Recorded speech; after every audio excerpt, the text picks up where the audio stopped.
Hello, friends. We're back again. Welcome to Fightful. It's October 9th, 2025. I am at Joel Pearl, thejoelpearl.com on Blue Sky. It's time for your TNA Wrestling Impact show review. We're on the road to Bound for Glory. The road to glory. Bound for Glory is this Sunday. If you didn't know, now you know. We will be live after Bound for Glory to do a post show. It'll be myself. It'll be Steven Jensen, host of the Spotlight on Fightful Overbooked, and maybe Cresta Star. Haven't really figured that out yet. She knows she's welcome. But the guy here with me is also an illustrious TNA fan slash commenter slash content creator. Everybody loves him. Becky Lynch loves him, but Becky doesn't work for TNA. Tonight he works for us, the one and only SP3. One last time for now. How you doing, buddy? I guess I'm not invited to Bound for Glory. I'm not bound for glory. I'm like the Rascals. I'm gonna have a blunt and talk to Santino and ask him if I can get on the show or something, because I'm not booked for the review apparently. But no, I'm happy to be here on another Thursday. It's been a nice ride, filling in for Cresta here, talking about TNA Impact, and I thought tonight's show was effective. I think that's the best way to put it. I won't say it was a good show. Won't say it was a bad show. It was effective in a go-home show sense. Everything they did was pointing towards Sunday, and that's all I can ask for sometimes from a pro wrestling program. So very effective show tonight, and a lot of good promo work from a couple of different people. Not the people that some of you might think. Oh, looking forward to that, because I feel like maybe we're on the same page. We'll find out soon. Big George Iceman fan, SP3. He's gonna talk very happily about that. Best addition to anything tonight. Just a late edition interaction. We'll get through all of that, and of course, so much more. If you haven't left a thumbs up, what's wrong with you? You should be doing that. A 5-star review on all the audio platforms you listen on goes a long way with us as well. So go ahead, drop 5 stars. Tell them that you listen to Fightful, and you can subscribe to the YouTube channel. That's where we are right now. And Overbooked is our sister channel. We're in the weeds is Monday to Friday, 10 a.m. Eastern. Programming note for those who care right now. I'm not on the show. The plan is for tomorrow, SP3 and Jeremy. I might pop in. I might not. It depends. I've got some other stuff to take care of, but I'll be back for sure on Monday. And in advance, I appreciate SP3 for hopefully stepping in for me while I will be off. But also, added programming note. You want a preview of Bound for Glory? We could do it over on True Heel Heat. How about that crossover? I think the plan is to do that tomorrow, right, bud? Yes, indeed. 1:05 p.m. Eastern Time. Join us for that TNA Bound for Glory preview. Me and Joel will have some fun doing predictions for this Sunday show, and maybe we might talk about some things that we think is going to happen on Sunday's show, on today's show. So I appreciate y'all for joining us today. But for now, we're going to check out tonight's episode. And while you're at it, you can drop a super chat, any amount, get your question or statement read on the air, or go to humperchats.com. Same thing, different money. I mean, the money's the same, but more of a piece of the pie. I see it, and just do it. There you go. Let's get right into this, shall we? We open up with Trick Williams. He comes out, and he's just like, I'm better than Jordan, Jackson, and Tyson, all Michaels, all at the same time. And I like that he's very smooth, because he's like, speaking of Mike's, he brings it to Mike Santana. He does this whole, I'm best for business and I'm the guy and I deserve it. Santana comes out and he's, he says, I've been through more than you, but I'm still alive and I'm well, and failure's not an option at Bound for Glory. And then Trick hits him back with, you'll be bound for rehab again. And I'm sitting there being like, all right, that's a good line. But also we did this with Mustafa Ali in a different storyline. Regardless, Trick says, he's better than Santana. Santana calls Trick a one-trick pony. So Trick decides to dance for some reason and calls it Bound for Developmental. And overall, it's a powerful promo. Don't let my wording, confuse you. It was actually very good. It's worth going to check out, because Santana, when he's riled up, Santana can hit a different stride. My biggest problem in SP3, I know you've heard this before. Why are the fans chanting for Trick Williams, who is the bad guy in this whole thing? Why are they chanting, whoop that Trick? Why are they all so invested in Trick Williams, the TNA champion? Why do they like this guy when they should clearly be booing him at every opportunity? Because Trick Williams is something that's very rare in pro wrestling, Joel. He's cool. He's just effortlessly cool. Like it just is. You can make that face all you want. The way he talks, the way he walks, the way he presents himself, he is just a cool individual. He's a cool guy. So despite him tearing down TNA or tearing down the fans or tearing down Mike Santana, he's gonna have that part of the fan base that sees him as the cool heel. And it's cool to cheer for him. It's cool to chant, whoop that Trick. And I think both of these guys are good promos. I think that Trick is good either way. He's cut good babyface promos and cut good heel promos in the past. But yeah, like you said, it's very rare that you find someone who can cut the fired up babyface promo that puts butts in the seats, that makes people believe they are going to win the big one. And that's what we got from Mike Santana to bookend this show with this promo here in response to Trick Williams. It was a good back and forth that they had here. And then we got the follow up to that later in the night with the final kind of pre-taped video package that they did in regards to building up Mike Santana and the story of him finally winning the big one, finally finding his glory at Bound for Glory. Yeah, what did you think of that?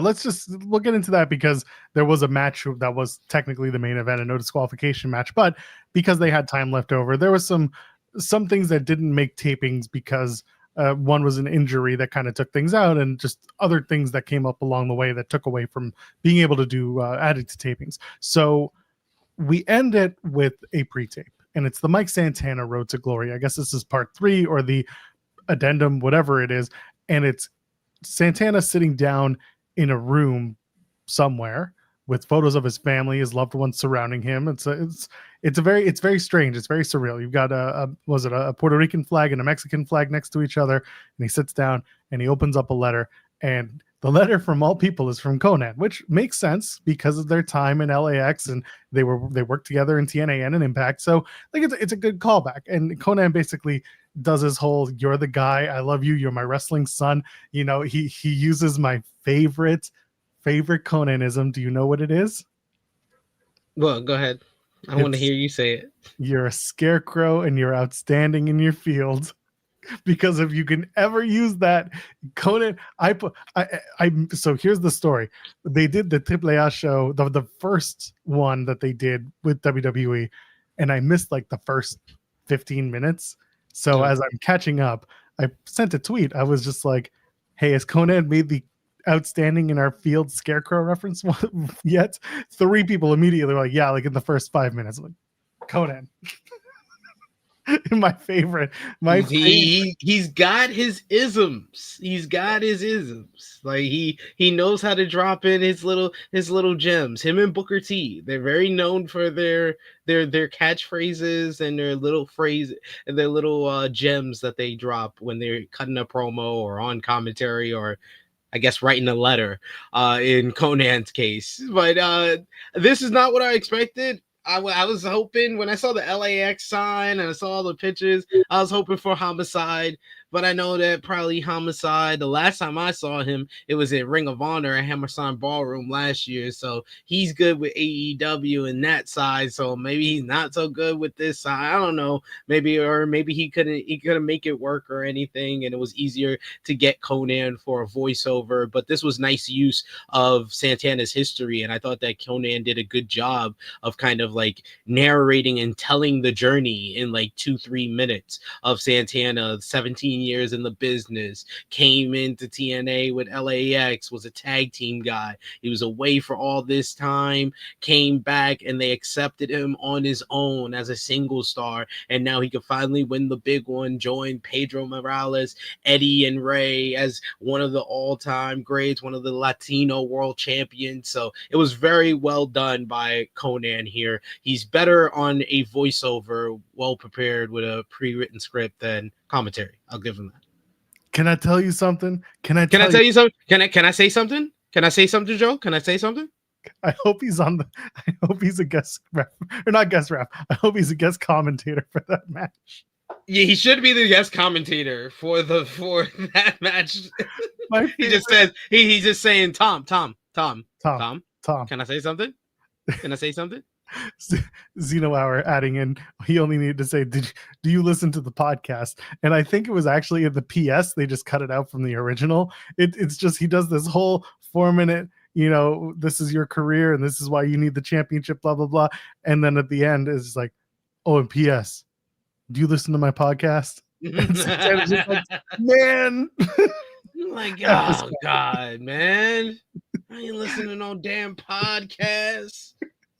My lucha son. Meanwhile, if Conan's on commentary for this show, it'd be very funny, especially because he likes to call moves before they happen.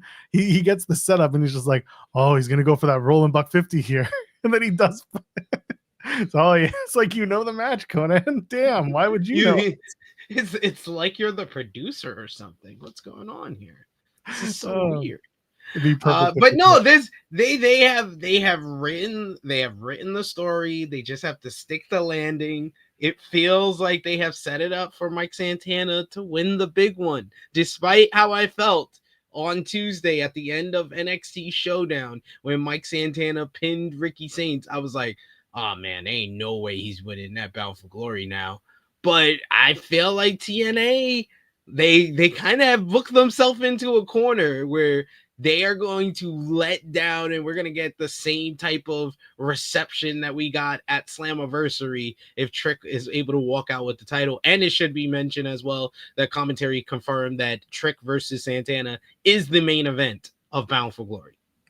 I am of the belief that I will see it when I believe it. Sometimes main event, because remember who they're partnering with. Main event can mean the first match, or it could mean the last match, or anywhere in between. A main event is only as big as you make it. It's placed on the card. They didn't call it a triple main event. They could have called it a double main event with the one final table, but they didn't. They said they was like one final table, blah, blah, blah. And now the main event, Trick Williams versus Mike Santana. That is what they said on tonight's show. Well, we'll find out how that plays out on Sunday. Maybe Jeff Hardy's going to be like, guys, I painted all this stuff. All these tables and all these canvases, I painted them all. They all look like Royal Rumble 2000. We got to do this match. It's got to be last because the paint still got to dry on it.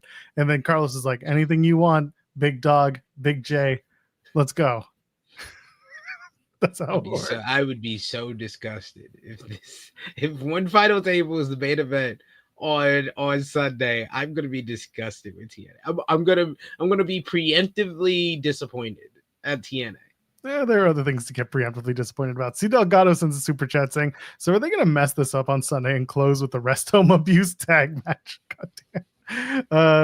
They're going to mess it up with with the Team 3D versus the Hardys in the main event. He's basically saying, and if they do that, do they telegraph Trick retaining? So I don't think you have to have that match in the last slot to telegraph the potential of Trick retaining. I think they're getting a little heavy-handed with it. I think they still think they're taking you for a ride. And I don't know what Santana's contract situation is. Technically, it's coming down to the wire if they haven't done something. But if their hope is we're going to sign him, through another year and they keep him for a new year, then you might see some of a schmaz finish in that main event match. And it might make some people feel a certain way, myself included. You can't bring it back to New York. You can't rekindle what you had at Slammiversary. But they've gotten it to a point again where it feels like there's only one result. Like they were able to keep him at relatively the same position that he was going into Slammiversary. Is he as hot as he was going into Slammiversary? No. But he feels relatively as the guy who should be the next champion still. So they need to just seal the deal, see what they could do, what they can do with him as the champion. If they can re-sign him, that is great, and he can have an actual run with the title going into 2026. But man, I feel I'm setting myself up. I'm gonna prepare. I'm gonna expect the worst and just hope for the best. Joe Hendry is currently not on the card. No, he's not, because he is a WWE superstar. Well, he's still allegedly he's a TNA star until he's not SP3. Listen to the man in charge. Best WWE superstar. Had to put over that young star Eric Young tonight.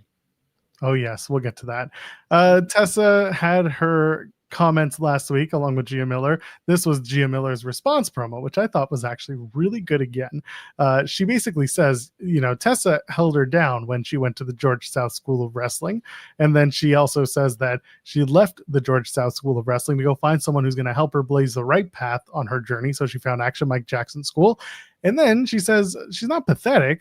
Tessa had to leave the country because she burned every bridge she walked across. I like that line. And she says at BFG, at Bound for Glory, it'll be karma. This is going to be a fun little match. I know Gia can wrestle. I know Tessa can wrestle. Now we know that Victoria Crawford and Jody Threat will be in their respective competitors' corners. This would be a good one. I don't have much else to say about it, but I thought the promo was a good retort from Gia Miller. I think they've done a good job with this in building this up. It feels like probably a better kind of build up to this matchup than the Knockouts World Championship matchup. And I know most fans are going to be like, well, that wasn't under their control. Kelani Jordan had to step in, Ash by Elegance. Even if Ash by Elegance was healthy, I don't think the last 2 weeks they would have done anything to get me interested in Indi Hartwell versus Ash by Elegance anyway. So I think that this would have still been the better build between this and the Knockouts World Championship matchup regardless. So I think Tessa's done a good job. She's a very hateable and detestable heel, and Gia Miller feels like the plucky underdog, the non-wrestler who has some wrestling training, is going against someone who's more experienced, a former world champion, a former Knockouts world champion, and she has to overcome all of that. So it's a easy story to get attached to, and I think they're gonna surprise some people on Sunday.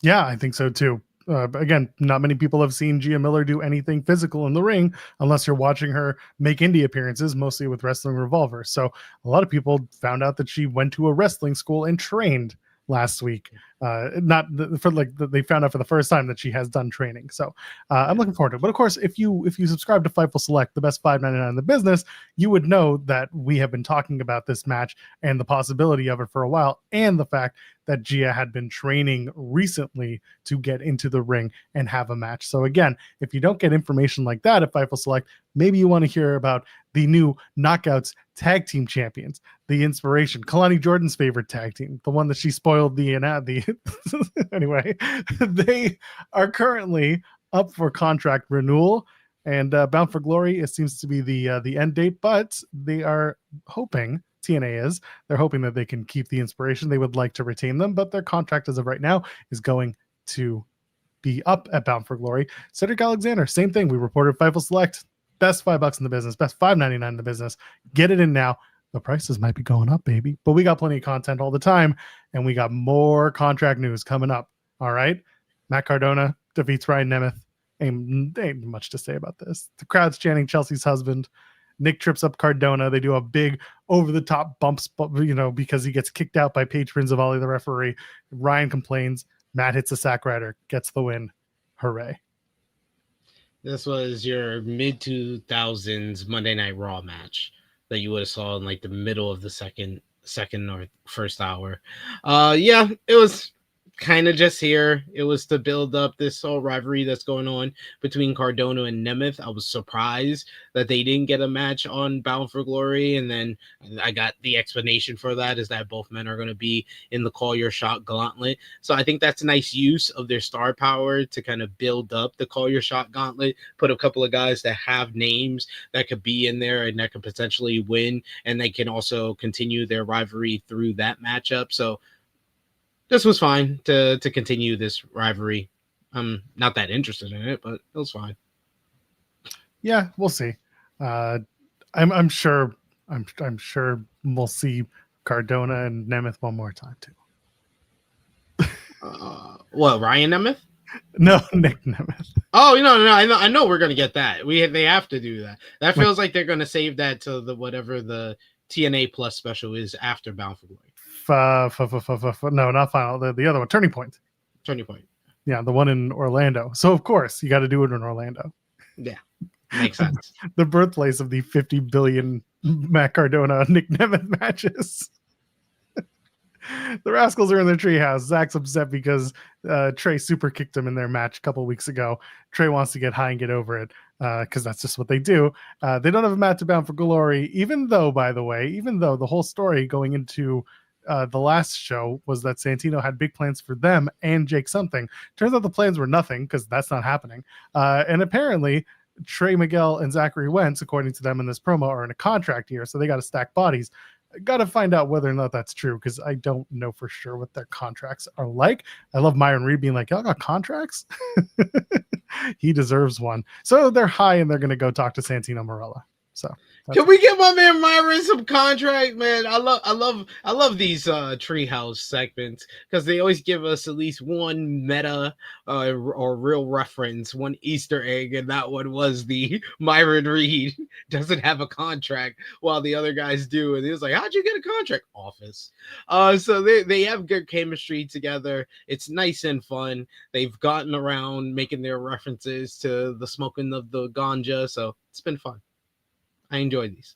Yeah, they're good. They should all be in the Call Your Shot Gauntlet. What are we doing, TNA? They might still be because they don't have 20 people announced yet. They have 13 or 14. So you add 3 more, and then you get a couple surprises. Kiss Demon, you got to bring him back, right? Oh, dear God. This place can't help himself. Hey, give Chris Park the day off from WWE and let him put on his mask again and come up being this. It's a long flight for him to get there, but yeah, don't know if that's going to happen. You might see Mickey James make an appearance. Hardcore country. Why not? Why not? I'm not against it. Just saying it's a possibility. Mustafa Ali defeats JDC. This match had a lot going on in it. It was all just setting up for the hardcore war that they're going to have between Order 4 and the system. Mid-air dropkick from JDC looks good midway through the opening parts of the match. Just a lot of JDC in charge. And then eventually Ali kind of gets his way out. At one point, Ali rolls out of his 450, runs back, takes a run at JDC, who ducks him, and Ali just eats shit. Completely just wipes out on the turnbuckle. He loves that spot. He has made this generation's Bret Hart runs full speed into the top turnbuckle chest first. That's his version of it. He does it so well because he does the whiplash with such force. It makes it look good, and that's always. Yeah, it looks great every single time. It looks like he just concussed himself. Yeah. Order 4 and System fight outside. Daniel Spencer's a loser, so he can't. Well, no, he's not a loser, but he just has no eyes in the back of his head and in front of him apparently as everyone's fighting, so he doesn't throw the match out. He's showing some referee restraint, and then Agent Big Bill Zero chokes JDC, choke bombs him on the apron, tosses him back in. Ollie gets 450 in the win, and then the System toss weapons in the ring. They clear out Order 4 and they hit the high road. I'm looking forward to this hardcore war match. This match between JDC and Ali was perfectly fine. I think Ali had a better match on Tuesday, but that's a completely different show and a completely different type of match. But this one was serviceable. I like those two working together. This was the best match on the show. I thought they had a good matchup, and we got to talk about because when the match began, I was like, wait, this guy just wrestled on, and I know this is tape. I'm talking about in kayfabe sense. This guy just wrestled on Tuesday, wrestling tonight. He wrestled on Sunday. Like, we got to talk about Mustafa Ali, man. They out here working this brother, but he's been one of the workhorses for TNA in 2025. And we really got to discuss him having the best week of anybody right now, because he went out there and stole the show at Showdown and put on one of the best performances I think I've seen from him this year. And he's put on some spectacular performances. But that was up there against Ethan Page with his match against Mike Santana at Rebellion. All the great promo work and build up and character work that they did along the way. I think he's done an excellent job with Order 4, where it was just a few months ago. He's out here facing Jason Hodge and John Schuyler, and now they're one of the most tight factions out there. And it's cool that TNA has come up with different ways to give him different heaters and came up with different roles for guys who wouldn't always have a consistent role on TNA television, like the Great Hands. I think that Tasha Steelz is like someone that should always have a role, and I think that she's benefited from Order 4 and put her more in a prominent role that she was at previously, despite her resume in TNA. So I just gotta say, man, Mustafa Ali impressed the hell out of me, and I just think it's just a damn shame that he's not getting more kind of praise for his performance, because he's that good. Like, that type of performance, he's up there with the best from Raw, SmackDown, Dynamite, Collision. Mustafa Ali, let's put some respect on his name, and this was another good matchup to go along with the banger that he had on Tuesday. Yeah, I'm waiting for that moment that people really, really realize how special Ali can be. And I'm just checking something out. Okay. Something was coming across my timeline. So regardless, with Ali, I need people to see that he is as good as so many people know he is. And they can do that because he's not in a WWE. He's not in an AEW. I get it. He's wrestling in TNA and he's doing well on the indies. He wanted to, I know when he came to TNA, he wanted to be that guy. He wanted to be known and bring TNA with him up the ladder, so to speak. So for him to have a good match 99.9% of the time on TNA, that means something. It means something to him, and it means something to the people who follow TNA. I hope that people will give him the flowers that he so richly deserves. And I think Hardcore War is going to be something different for people to sink their teeth in when it comes to his work ethic and his work style.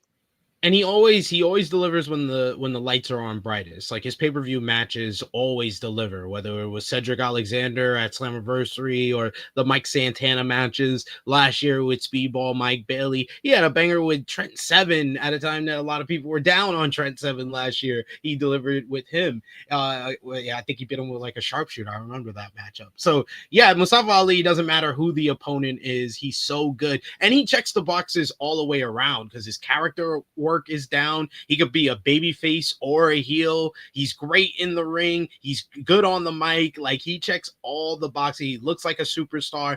I don't understand why more people are not talking about him. He's really been, like, if you want to put in the conversation, like, you know, the Hardies have been one of the big draws for TNA. You could say Joe Hendry got eyes on TNA with his run as TNA World Champion and appearing in WWE. But Mustafa Ali has really been the unsung MVP of 2025 for TNA. Yeah, and I'm looking forward to his 2026. I don't know, because he came back in January. I don't know if his plan is to stick around. I don't know how long his deal is, because TNA hates when people find out how long deals are. But here we are. We know them over on Fightful Select. But if he sticks around for another year, there's absolutely an opportunity for him to win that championship, win that TNA world title, and have a hell of a run with it. I'm going to keep repeating it. I said it on Indi Hartwell, and I saw you in the chat saying it with me. He should have been champion by now. What are we doing? And how did we not do a Joe Hendry and Mustafa Ali feud? Like, that rivalry wrote itself, and they dropped the ball, didn't do it, had him focus on NXT, and we got to do NXT versus TNA instead of, you had a ready-made main event feud, and you just did one match, a forgettable match on TNA television. It was a good match, but it was forgettable because it was on a random episode of TNA on one week build. What's frustrating about this, and by the way, Patrick Moore sends a super chat saying, for SP3, giving Ali his flowers. Absolutely. What's frustrating about all this is you could have done Ali versus Hendry, like you said. They did it one time, but they could have done much more with it. If Santana wins the TNA title at Bound for Glory, and if Santana is, let's say, leaving at the end of the year, Ali's the only person that you can have pick up that title, assuming he's sticking around for another year, and then you don't get the rematch. You don't get the feud that it should be with Santana winning the title from Ali. You and I mapped this out. We talked about the potential of doing Ali and Santana one more round and making it just like this, the capitulation to this incredible feud. If they do it at the January pay-per-view and Ali wins, it doesn't do anything for Ali. He beats Santana, sure, but in terms of the story that they've been telling, he just proves Santana right if Santana's leaving at that point. So I don't know what the deal is. I don't know what the plan is. Obviously, things have been topsy-turvy with the NXT integration, but there are a few lost opportunities that have come from all of this with Ali and Santana and Hendry, all in line for the NXT stuff. Yeah, so I hope this pays off for them, because they left a lot of things that they could have done, left a lot of great matchups. And I agree with AO Production. I know AO Production, he's like one of the hardcore TNA fans, so he even know should have been the Rebellion matchup. Like me and Joel would talk about that. Like I think we were talking about that when we were talking about Hard to Kill earlier this year. Yeah, we were talking about Genesis. Yeah, Genesis. We were talking about some other pay-per-view, but way before Rebellion, we were like, yeah, Rebellion, it needs to be that. Yeah, we had it going, and it's all played out differently. Speaking of playing out differently, the Knockouts title contract signing. Of course, Santino Marella is an idiot. He can't pronounce Massachusetts, so he makes it a joke. Iceman comes out, and he starts with wanting a rematch clause at Bound for Glory, and I'm like, what? Like Ash is not medically cleared, and this is for the Knockouts title. So your brain is like, what is he talking about? And then it turns out that he's talking about the Elegance brand and the Knockouts tag team titles, which you don't find out until much later when they go down and run through the card, because you're sitting there being like, what do you mean? What title is he asking for? No, he did say that in his promo. He said the Elegance brand want their titles back. Yeah, so and he said Knockouts tag team titles. Yeah, but the Elegance brand lost all the titles. So, but he said Knockout tag team titles. He didn't say world title. Ugh, all bad. He comes in for that. Could have done it. I was like, oh, was it all the work to set up a triple threat and Ash was gonna come out? That's what I was afraid of, and I was like, that doesn't look good for anybody. But sure, but it was out of the blue, random, and it felt like, oh, well, this is the knockout segment, so let's just rope them all in together. Anyway, they bring out. Before that, Indi and Kelani. Indi's promo is basically, I have a dream. And Kalani's like, no, you're great, Indi. I love you. I'm here to elevate TNA, NXT, and women's wrestling. And of course, people are like, women's wrestling. And she brings up tagging with Indi when she came to NXT. Kelani does. And I thought this was really good. This is the one thing that they've done a good job picking Kelani Jordan with, is that they've pulled these little strings to at least make it believable that she belongs, or at least she has a connection to everyone. Ash by Elegance, she was the mentor, and you've got the Leah Mitchell when she was starting at NXT. Kelani that's her real name, teaming up with Indi Hartwell for her first match in NXT on the Coconut Loop. Like, it worked out. I don't like babyface versus babyface, but at least they're making you care a little bit going into this match. And then he's being like, well, my family's coming in from Australia, and I'm like, oh, how do you afford that? Good for you. And then there's they do the sign of the contract, point to the title, everyone's happy and no one beats anybody up. Perfectly serviceable. Again, I like the little things that they added to at least make you care about Kelani Jordan and Indi Hartwell. I wanted to like this, I just didn't. I didn't like this. I just felt like it was kind of just there.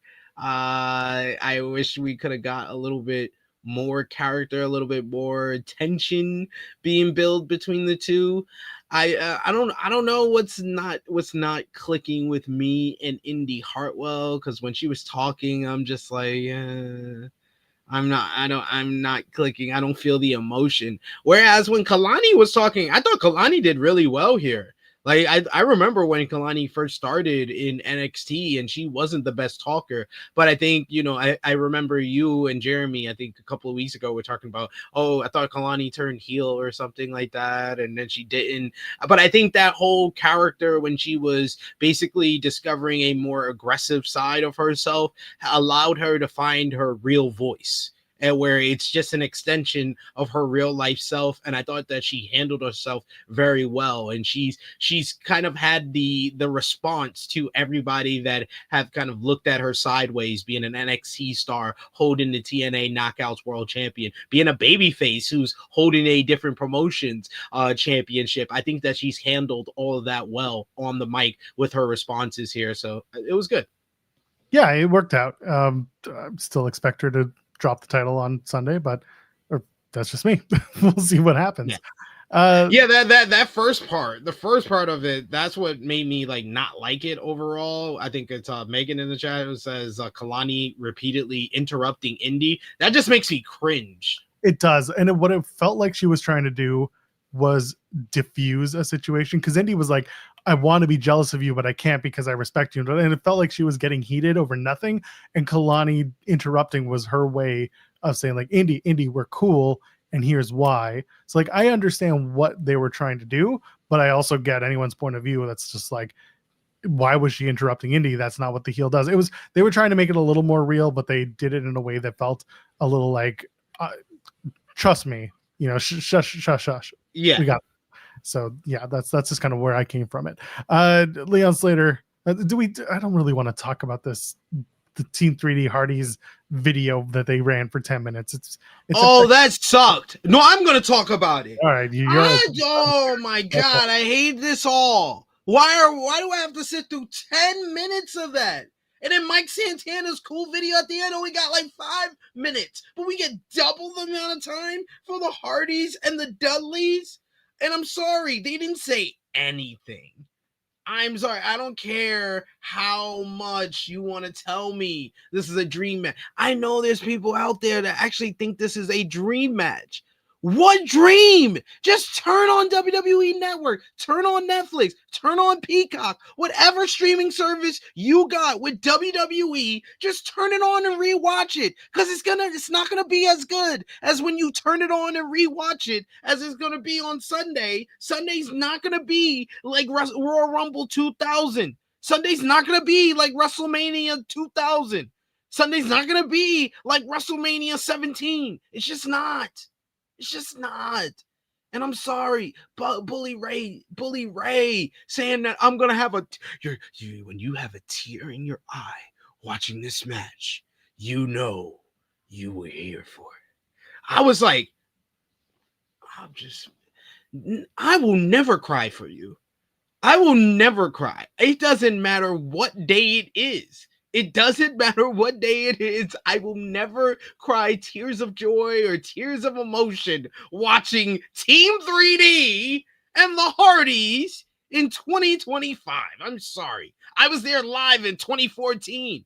I had a tear in my eye then. 11 years later, not so much. I've seen y'all. I've seen y'all a lot. And then we have this whole big video package. And it's nothing but TNA clips. You're in a partnership with WWE, and you're running Hardies versus Dudleyz, and they can't give you a clip. They can't give you photos. They can't give you nothing. You can just show me old magazine covers on Bully Ray's wall. That's all you can show me. It's ridiculous. What's the reason? What's the reason we can't get no WWE clips? Their whole feud is TNA. Just a reminder. This partnership is jack and shit. It's nothing. If you can't get clips, you got AJ Styles to endorse somebody, couldn't get him to wrestle, but you can't get clips.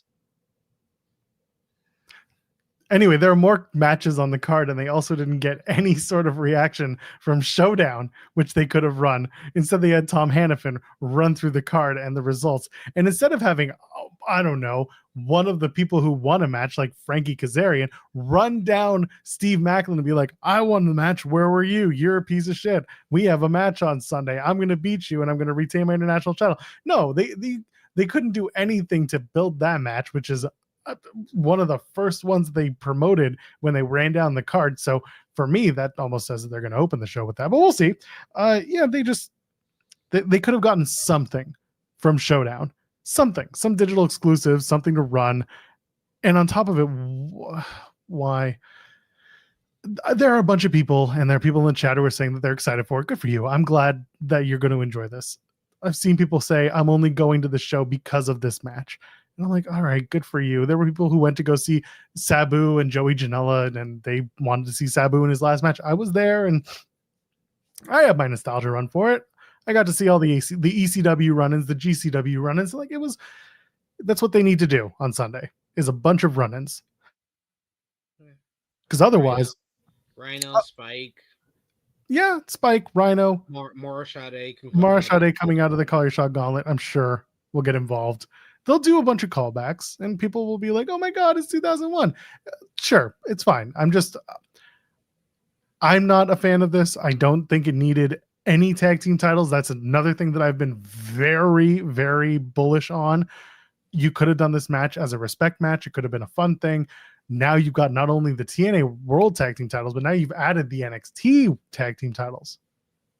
What are we doing? There's no reason for it. It's just garbage. It's just garbage. It's just not a good setup. They said it at Slammiversary. It's just going to be the attempt at making you believe that this is going to be a good match by using a bunch of tools and weapons and people, and that's all you're going to get. Sure. Hey man, the Hardys, they were impressive on Tuesday. They were the much better workers compared to Dark State on Tuesday. Hey man, I'll tell you, when Matt Hardy did his hot tag after watching Osiris Griffin wrestle that entire matchup, Matt Hardy making his hot tag, I was like, man, Matt Hardy was moving good. I was like, he's moving brisk out here. He's looking good out here. So he was benefited by working with those guys. But Hardys have, been one of the top draw in TNA. They've been one of the best tag teams of 2025 as far as like success wise. And I think they can still do something in the ring.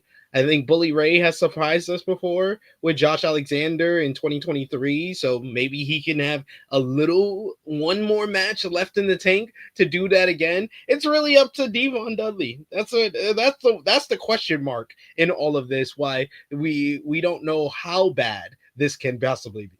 Oh, he will throw worked punches and he will do everything but bump. And the one bump he's going to take is the one where he has to lift somebody in the air. That'll be the only time you see him fall to the mat. Maybe in the opening moments, he'll do something just to be like, look, here's the thing. And then everyone's going to be like, you still got it.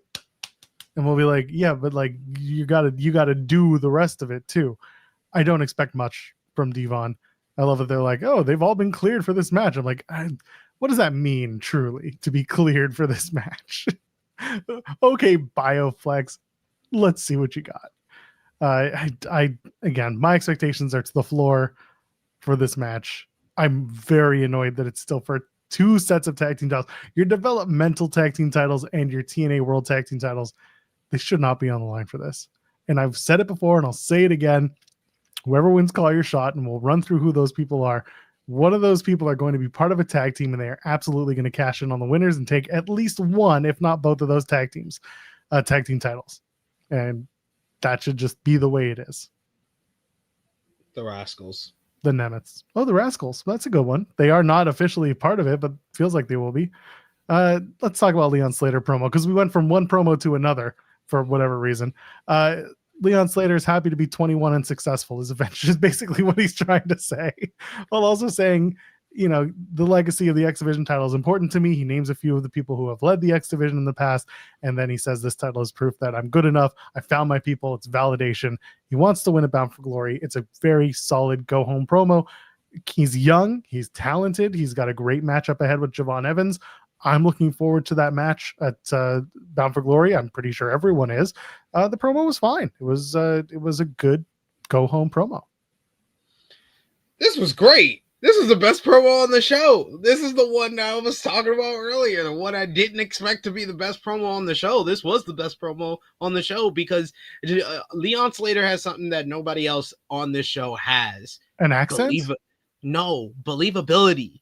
I believe everything he's saying. This doesn't sound like Leon Slater is talking in wrestling promo mode. And it is also the fact that I've been able to interview him as well. This is how he talks when he's being interviewed by somebody. This is just how he talks when he naturally meets one of the fans out there on the indie scene or talking to his peers on the independent scene. That's why I like Leon Slater. He has that level of authenticity that you don't regularly see nowadays, but because he's so young, he doesn't know what he wants to be as far as like a wrestling character wise. It's just an extension of himself, and that's what made this promo work. You get me? And anytime he says that, I like, yeah. And then his theme song, he's the coolest guy on this roster. It's not even fair. That's why it sucks. He's gonna lose on Sunday. Sucks. I'm not there yet. I think that one. I think if you're sure that Trick is winning against Santana, I'm pretty sure that Javon is gonna beat Leon. I don't know if this match has a finish. That's what I'm getting. I don't know. I don't know if this match has a finish. They're trying to build Javon. They want to bring him up to the main roster, but at the same time, they've shown in the past they don't give a damn about beating Javon Evans. He'll always bounce back. That's why I've always been like Leon Slater gets more out of the victory, and Javon Evans will be fine with the loss. I don't see him winning the X Division championship because the idea here, I assume, is to move Javon Evans up to SmackDown and start running him there. So for him to have the TNA X Division championship might not fit a plan because WWE, they're not giving you main roster talent for these shows. You got AJ Styles getting a promo. That's it. That's as best as I don't think Javon's getting officially moved to the main roster until after Mania. So I think it's gonna just be the soft main roster call up that we saw for like Braun Breaker and Mello back like 2 years ago. That's what we're gonna get from Javon, where he makes his little appearances. But I think that's a good reason to put the X Division title on him, run a program where you have a couple of matches between Leon and Javon on NXT and on TNA, and then he drops the title right back to Leon, and Leon can go on, and he has a feud for the X Division championship that we can remember him by. Yeah, well, I mean, we'll find out, and we'll give our predictions tomorrow on True Heel Heat, and we'll run down that card. The Call Your Shot Gauntlet participants, by the way, as they've been announced, Lang Lee enters number 1, Ryan Nemeth, Nick Nemeth, Hometown Man, Zaya Brookside, Matt Cardona, Danny Luna, Jake Something, Eric Young, Mara Sade, Cedric Alexander, AJ Francis, Vance Warner enters number 20. BDE, Brandon, the streamer who's become a professional wrestler, he is unofficially in the match. He did a whole thing on Twitter today. Yeah, he did a whole thing on Twitter being like, I saw his social media posts. Yeah, and then they have a whole thing with like Santino Marella is impressed by him, and who else co-signed? AJ Francis obviously did his "I'm going to beat your ass anyway" because that's what they do. And who was the other one that said nice things? Sammy Callahan, because he works for Revolver. So good, fine, sure. BDE's been doing good work. Like Brandon's been doing solid work on the indies. So for him to get the opportunity, he's been a TNA fan for a while. He's done stuff with AJ Francis. It's a gauntlet. Why not have some fun with it? They got to get another 5-6 people, and the Rascals are 3 more that you could put in there. So we'll see who comes out, and the Kiss Demon, of course. Yeah, good shot by Zeno Hour. Zeta Steel is now a free agent.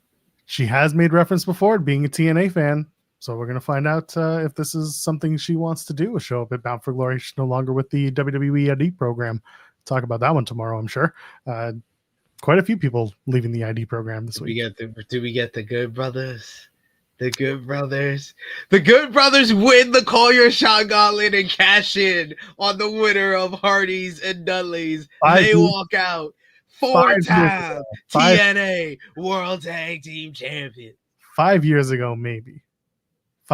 5 years ago, maybe you could have done it. Yeah, Sammy Callahan's retired on TV, but he runs Pro Wrestling Revolver. That's his promotion. He co-signed on Twitter the idea of Brandon BDE joining the Call Your Shot Gauntlet match. That's where Sammy Callahan comes in. No disqualification match. Eric Young defeats Joe Hendry. SB3 in wrestling, I have one very simple rule, and EY listened. Kick him in the dick and you win. That's exactly how it happened. EY kicks Joe Hendry in the dick, hits him with the pile driver. Hell yeah, brother. Joe Hendry is done. He's been cleansed. Take a bar of soap to him. He is out. Cleansed, no more. Never to be seen again, except maybe Bound for Glory if he costs somebody a match. It's a walk and brawl. They had fun.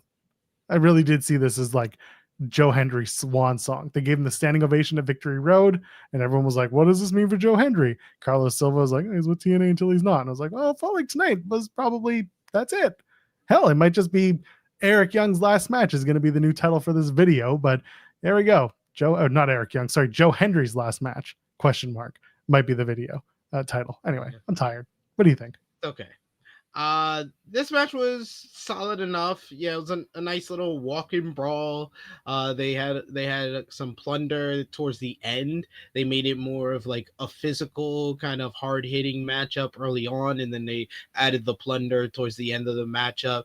I just hated that finish. That finish sucked and dragged down the match. for me because Joe Hendry just turned into, he just got the meanest case of DBS.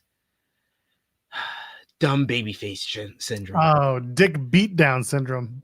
Nah, DBS, dumb babyface syndrome, where he just started yelling like, "You made me do this! I didn't want to use the cha! And you made me do this!" And then he just gets kicked in the dick, and then he gets dropped on his head on steel. I was a fan of Eric Young at the end here. I was like, I don't think that the point of this finish was for me to be like, the heel is the babyface. But that's how I feel by the end of this, because that finish sucked. Match was fine, solid enough, but the finish was just, you don't have to make them look dumb on the way out. Who do you think is behind the cleanse is coming mask and sign? Is it Sami Callihan? He's coming back. He's going to be the home cleanse man, cleanse town man. Cody Deaner. Oh, it's Cody Deaner. Lost the match. I love it. Okay. I don't know who else it could be. It'll be Jake something. Could be Jake something. I'm trying to think of like spooky-ish people. Rosemary's around, so it can't be her. Is it someone coming in? Maybe. I mean, they could easily be using a stand-in because that body type looks like Sami Callihan. Righteous. The Righteous. Yes, we keep mentioning them. They might show up somewhere. I'm just gonna keep them in your brains, y'all. Could be the Gallus boys. They're on top apparently. Well, they're on top of something. I don't know if TNA is the place where you find them, but I don't know. We could find out as early as Bound for Glory. EY is in the Call Your Shot Gauntlet, so maybe he's gonna, maybe that'll be a factor into him getting close to, if not winning the whole damn thing. I could see them going for Eric Young, trying to cleanse TNA with the title of the Call Your Shot Gauntlet. I could see them doing that. He wins, and then he cashes in on Mike Santana at the end of the night. Well, we've done that before with Moose, remember? Josh Alexander, and I called that, and people were very upset that I called that. Hey, it led to one of the greatest TNA World Championship runs of all time. So, are they wrong to run it back? Believe me, I'm not against it. Love UI, and I liked that Moose cashed in. This was what, 2021? Going into 2022. Going into 22. Yeah. So like when I called it, people were upset, and I was like, it's kind of what I expected. EY winning, it would be fine. And then people are saying, well, what do you do with the Call Your Shot? You're the thing I said. The only other side of it is whoever wins, let's say Team 3D wins the tables match, they can easily just be like, all right, well, we're giving these up, so both sides now have a reason to do some sort of, challenge. Some sort of what is this? They like peace, y'all. We out. Pretty much. All right, well, we got what we wanted. No, they can just do some sort of tournament in NXT, Dusty Classic, and they can do some sort of TNA tag title tournament that culminates at Final Resolution, I guess. Maybe at Turning Point. It'll be Turning Point. Do a 16-team tournament. I mean, listen, everyone wants that. You're not going to get it. You know what? You're not even going to get the location of the post Bound for Glory tapings. You're not going to get anything. That's the best part. Nobody knows, and it's being held close to the vest. And people are like, "Why didn't they announce it yet?" I'm like, because they're probably going to run a best of Bound for Glory the Thursday after Bound for Glory instead of capitalizing on any sort of momentum they might have. Nah, forget that. We're just going to replay some matches that you liked, and we're going to talk over them and tell you how great they were. Order the replay. And then that'll take us. I don't know what they're going to do. I don't. They haven't announced anything. They haven't announced the location for Genesis, Hard to Kill, whatever the January pay-per-view is, but I expect that at Bound for Glory.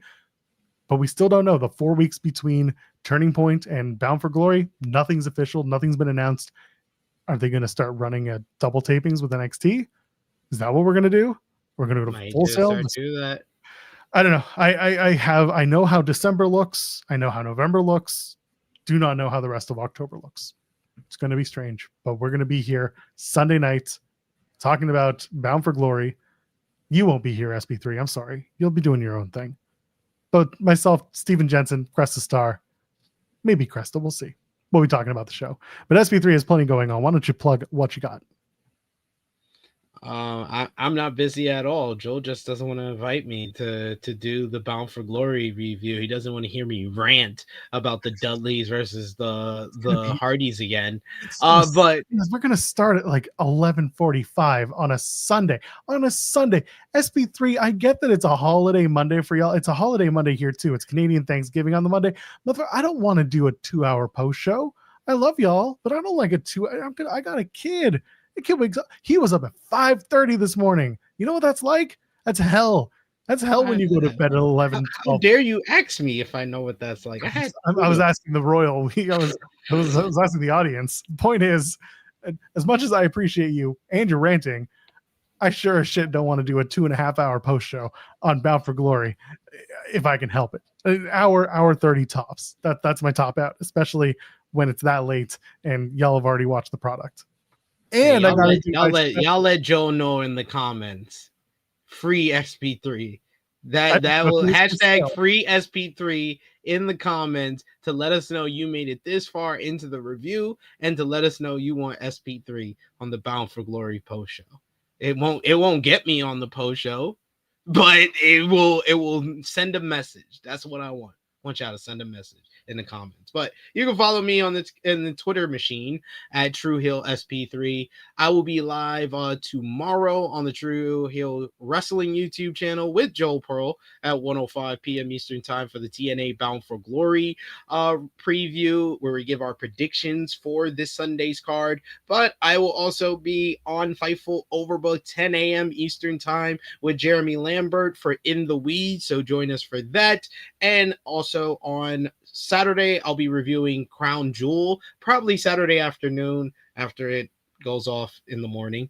And on Sunday, we got the True Hill Heat flagship podcast. But go over to True Hill Heat Wrestling YouTube channel. Show your support over there. Always appreciate that. And you can see my written work at si.com and wrestletalk.com. But thank you so much, Joel, for having me fill in for Cresta. It's been a nice ride, but your residency at SP3 is apparently over. You're kicking me out.